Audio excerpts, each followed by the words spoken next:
अस्सलाम वालेकुम नाज़रीन, न्यूज़ बॉक्स के बुलेटिन में खुश आमदीद। मैं हूं मोहम्मद उमैर। नजर डालते हैं अब तक की खबरों पर। रावलपिंडी खना पुल दुबई टावर के सामने ट्रैफिक वार्डन ने मोटरसाइकिल सवार को रोक कर बिला वजह जुर्माना कर दिया और शहरी के साथ बदतमीजी की तमाम हदें पार कर दी। अहले इलाका ने CCP और रावलपिंडी से पुरजोर मुतालबा करते हुए कहा कि ट्रैफिक पुलिस एहलकार के खिलाफ फिल फॉर एक्शन लिया जाए। रिपोर्ट शामिल कर रहे थे इस्लामाबाद से न्यूज़ बॉक्स के नुमाइंदे सरदार इसरा।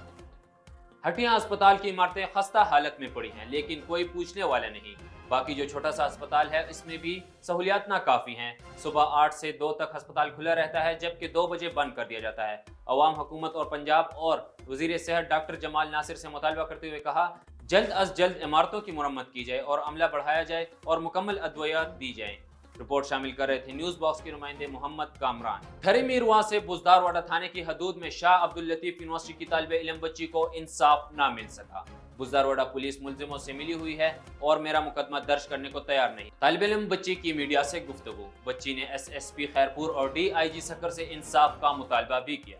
मुल्क भर में शहरियों को सूद पर कर्जा देकर बाद में ब्लैकमेल करने वाली ऑनलाइन कंपनी इजी लोन के मरकजी दफ्तर इस्लामाबाद में FIA का बड़ा छापा। लैपटॉप्स, USBs और दीगर साजो सामान जब्त कर लिया गया। रिपोर्ट कर रहे थे न्यूज़ बॉक्स के नुमाइंदे सरदार इसरा। अब तक के लिए इतना ही था। मजीद खबरों से बाखबर रहने के लिए देखते रहिए न्यूज़ बॉक्स।